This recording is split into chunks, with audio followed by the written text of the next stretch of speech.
Well, thank you, Peter, for that introduction, which is good for my soul, make me feel good.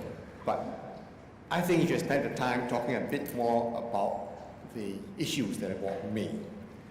And I'd like to also thank the conveners of this conference, in particular William, for inviting me to speak. Against my better judgment, I accepted Willie's invitation. He's a very persuasive person, very difficult to turn down. And as those of you who have worked with Willie will realize, also very clear in what he wants from each speaker. So there was a breakfast, as I recalled, in which Willie made it very clear how I was to fit into this program. And so the paper that follows, I hope, Willie, meets what you expected of me, because I do try to make this point that, that, as you say in your paper, this expanded research data of historical narratives has broadened and deepened the understanding towards the island's historical rootedness from the 13th century and gives us a longer time frame to think it over. So, I will, in this presentation, focus on 4 earlier dreamings of Singapore. And that quote there is from the blurb to this conference. So, I will deal with the familiar one of how Sir Stamford Raffles dreamt of Singapore could become, and then go on to say that it was also Raffles who pointed us to an earlier dreaming of Singapore in the Sejarah Melayu. And then from there, I go on to talk about that what Peter has called the black hole, where in most of our imaginings, that period between 1511 and 1819, nothing happened in Singapore. It was a black hole into which, if there was anything, it all got sucked into and disappeared. So with Peter's help afterwards as the moderator, we hope we can convince you that there were lots of things happening in that era. Yeah.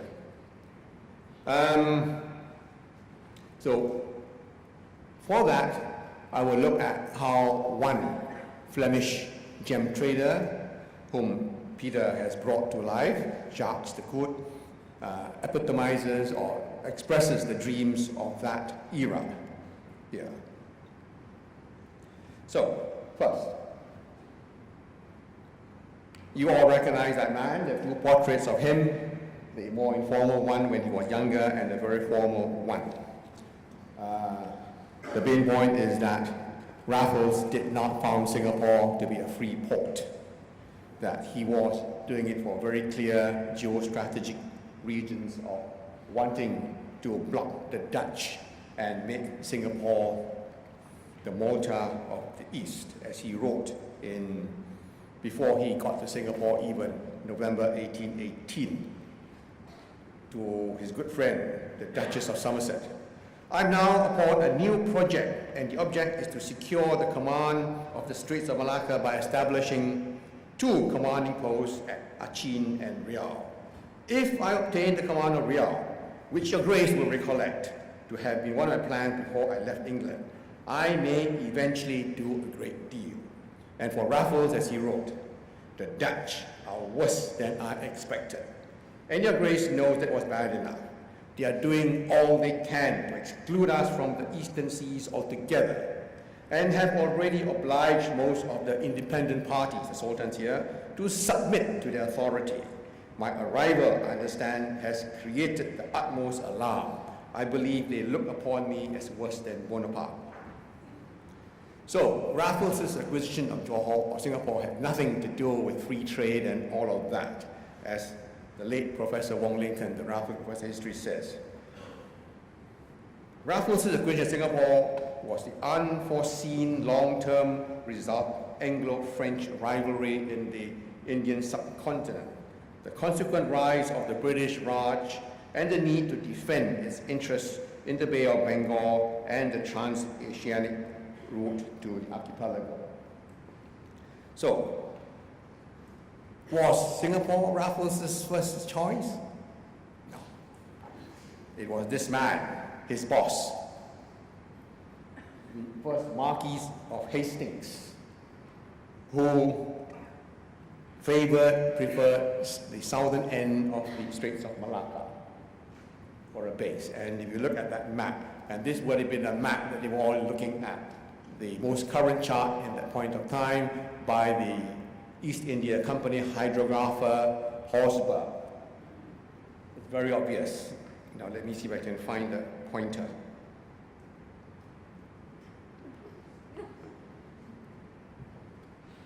Whoops. Sorry, there's no pointer here, so I can make out. Yeah. So if you are looking for a point to control the Straits of Malacca, it's not here, Penang, too far in. It's got to be here, Aceh, and way down below there, somewhere down below there. So for Raffles, as he said, it was his intention to make this his residence, to make it into, what can I say here, one of the least expensive and troublesome colonies. Sounds familiar, doesn't it? He already knew.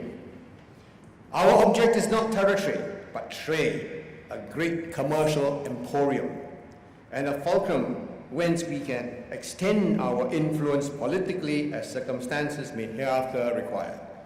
One free port in these seas must eventually destroy the spell of Dutch monopoly, and what Malta is in the west, that may Singapore become in the east. Raffles only, as you all know, made 3 short visits to Singapore, and in each of them he constantly reported on the well-being and development of his colony. And this is one of the earliest paintings around 1821 that was done, and you can see there that it is really developing. Yeah. So it was a colony Raffles called his child. And when he left Singapore, he was given fulsome praise by the the European and Asian mercantile community of Singapore. And the key phrase here is this one there. Your unwearied zeal, vigilance, comprehensive vision, we owe at once the foundation and maintenance of the settlement unparalleled. What they're referring to is that Raffles accidentally made the commitment to Singapore being a free port, and they wanted the East India Company to hang on to that and not retract on their words. So Raffles was hoisted by his own words. He couldn't go back. And in 1887, it was this community that in gratitude erected this statue of Raffles. And you see there the great personalities of the day. This is the grandson or the son of Tunku Hussein, Sultan Hussein. This is the Maharaja of Johor, and I presume that is the then governor of Singapore at that point of time. So, it was not Raffles that kept the colony alive, it was the mercantile community, the free traders, the country traders who found it a convenient base from which to operate out of here. And in 1906, Sir Frank Swettenham could only concur that to him we owe the possession of Singapore, the gate of the further east. And you recognize this portrait we have in our National Gallery, done by John Singer Sargent, one of our national treasures. But I think most of us remember Sir Frank as he is there with his polo clubs there. He was a very tall person, one of those who lived long enough to write history. Now, and Raffles continues today, his dreams continues today. And I leave you to read that on the plaque there. Genius, perception changed the destiny of Singapore, obscure fishing village to a great modern seaport and modern metropolis. So, are we today living out the dream of Raffles still? I'll leave that with you and go on to the second dreaming, which is that of the Sejarah Melayu, to whom again we owe Raffles for having drawn our attention to it. He did a translation, or he helped his good friend John Leyden, who was intellectually more brilliant than him in many ways, to do this translation, which Raffles published in 1821.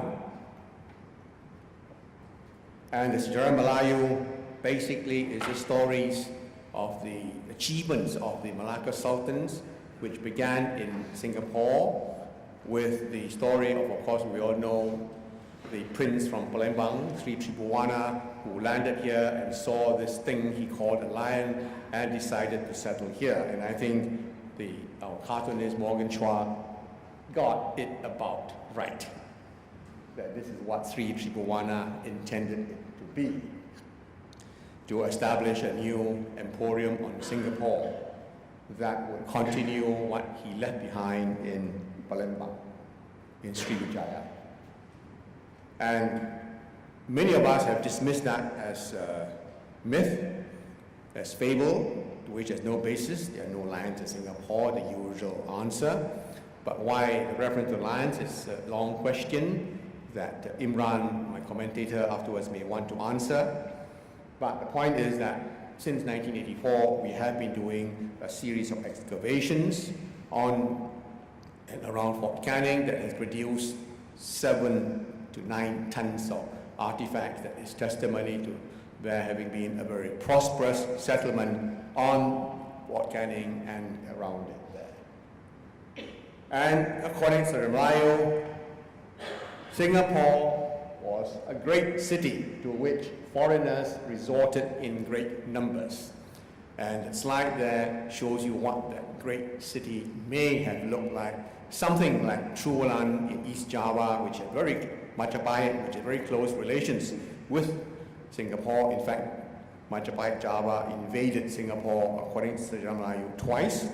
And so if we look at the temple reliefs in East Java, you may get an idea of what Singapore in that heyday may have looked like, as this bas relief there shows. So, for the Sejarah Melayu, then, what is important here is that these stories of a great city that have gone to could have gone on to greater heights was brought to an end, because underlying the whole Sri Tribhuwana story is a sacred contract, in today's words, compact between the ruler and the people, that the ruler will honor his subjects, and the subjects will in return for that honor or that trust will not rebel against the ruler. And that contract was broken by the last ruler of Singapore, Iskandar Shah, who did in one of his subjects, and in return was betrayed to Majapahit Java.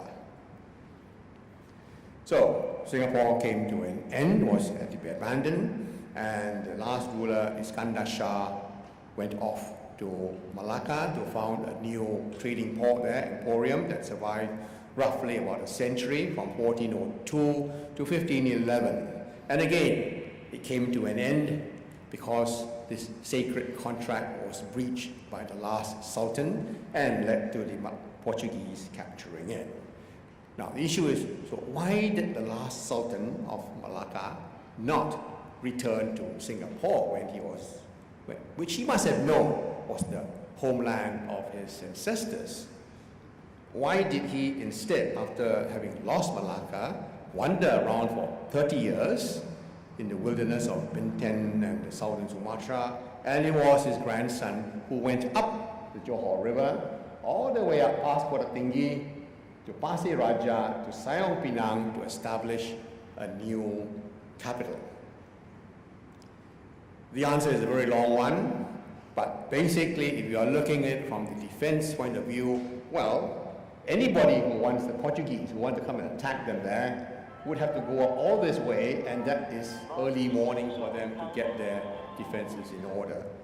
But I think more important was that from here, the Sultan was controlling the resources, the river economy of the entire Johor River. And it was a rich economy. You look at the amount of shards, Ming, Jing, blue and white, that have been found at various sites along the river. And I put there this map. I'm not sure how many of you can see it, but it's a map that was donated to the Oxford Bodleian Library by John Selden, and it shows the trade routes from China that all led to somewhere at the southern end of the Straits of Malacca. You look at all the routes, they all end up there. So what this map, those charts show is that Singapore, or not Singapore, that Johor River was a hive of was a center of a great riverine economy. And that Singapore was part of this. It was the harbor to which sailors, traders had to go, found in a number of shards that have been found unearthed accidentally in the Kallang River Basin in the early 1970s. Sorry. Yeah.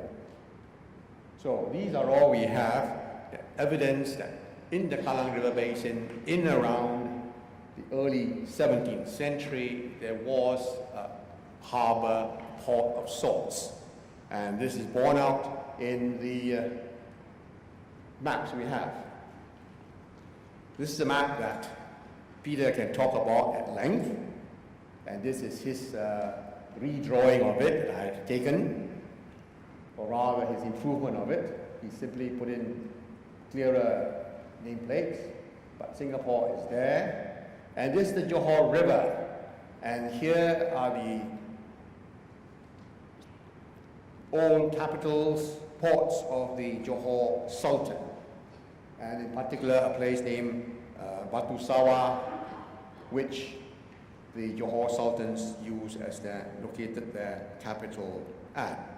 So what I'm saying is that this gives the background to the dreaming of the Dutch and the Portuguese about their place in this part of the world. This is what the you go to Kota Tinggi, there is the little museum there, visit it, and you see there a reconstruction of this era of Johor history in a number of dioramas and historical paintings. So this is how a Johor artist was directed to picture Batu Sawah in those days, thriving port. And I think Peter would tell you that the stuff he's been reading confirms that Batu Sawah was indeed a very huge, thriving port. And what is interesting here is that on this map that this Portuguese Eurasian cartographer drew of Singapore, you can see there the mark of something that's called a sabandra, a shabanda, a port master, a Persian title for the lord of the haven, meaning that there was a port on Singapore which was administered by the Johor Sultan appointing a port master. And my suspicion is that it was in the Kallang River Basin where those shards came out. So, oops. Peter, I had to put that in to show you in a younger age before the stress of writing all these big books took the toll on you. So, the Johor Sultans up in the Johor River, presiding or controlling this riverine economy, were well aware that that period, 1600, was when the Dutch were entering, the Dutch East India Company established in 1600, was entering the area and challenging the Portuguese, which had monopolized the trade for a century. And how to do it? There was great rivalry. There was a battle in 1603 for control of the sea lanes, which this map captures. And the Johor Sultans knew full well of this rivalry, They were there to greet the Dutch victors of the battle and decided to align themselves with the Dutch thereafter. And all this is captured by this Flemish gem trader, Jacques de Court, whose memoirs were not too long ago discovered, and Peter Boschberg has now done a translation of it, and it's on sale out there. And Peter, I will do that sales pitch for you. You don't need to buy the whole big fat book. There's a little one. How much is it? $10, Peter? Something like that, that has only got the passages on Singapore and Johor. But do buy the big book because it's great reading, his travel log. He tells of strange and wonderful things he saw, like the strange custom among the men of Pigu who surgically inserted little metal balls under their penis. Ask Peter in the question time about that strange custom. So, Jacques de Court spent 10 years traveling around here, and this is the reconstruction of his voyages, his travels. And he knew, therefore, of this rivalry with the Dutch, and he dreamt of how the Portuguese could challenge or retaliate here to retaliate. And he advised his king, Portugal, that he should take over this island of Singapore, the island of the old island of the Old Shabandra, the island of Old Shabandra. And he knew that there was this port here, this harbor under the control of the Shabandria, as marked by this 1654 map. And more important, Jacques de Court told his king and his people, build 3 forts on Singapore, one on Sentosa, somewhere there, one at Changi, and you are in control of the waterways around Singapore. And you can take it over also and be the lord of the realm. And the Dutch had similar plans to build similar forts.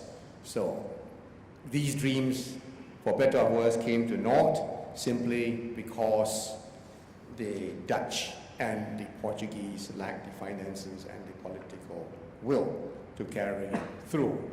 So it was left to Raffles to rediscover the location of this place there. Raffles continues to preside over Singapore today, and his vision has been translated into the official state narrative by S. Rajaratnam, which you all may well know. And as Raja recalled it, Singapore should not have survived, but it did. How to explain that survival of Singapore when it should have collapsed, separated from its Malayan hinterland. So for Raja, it was this historic, heroic, romantic struggle against colonialism, and then there was a tragic episode in Malaysia, and then the irony of a city-state that was not supposed to survive, but did as a global city. So it is to Raja that we owe this vision of Singapore as a global city in a speech he delivered in 1972. Raja, sorry to say, did not originate the idea of a city-state, of a global city on his own. He got the idea from Arnold Toynbee. Toynbee, at that point of time, had already completed his big 1 meter long shelf of books, a study of history, for emphasizing the key primary role of cities in the history of civilizations, and had gone on to another study of contemporary American cities. And Toynbee, with his colleagues, noted that in his book, Cities on the Move, that what was happening in America was that cities were the drivers of the economy. Cities linked up were becoming mega regions and will be the drivers. Raja caught on to this idea and posited Singapore as a potential global city outside of the old hinterland of Malaya, Riau, Indonesia, and linking up with other great cities like, at the point of time, London, New York, Tokyo. That was, of course, 20 years before his time, before the internet, before the end of the Cold War. And it's only 1992 that we could start to realize Raja's vision. And so that story since 1997 to 2015 today is one of sustaining Singapore's hub position in a flat and spiky world. And really, I think this is a point that you are coming to. What's the cost of it? At what cost are we maintaining Singapore's global competitiveness here? So on that note, I stop. I think I've taken less than the time you allocated to me, but I hope I made my point, and if not, ask me to elaborate at the question time. So thank you very much.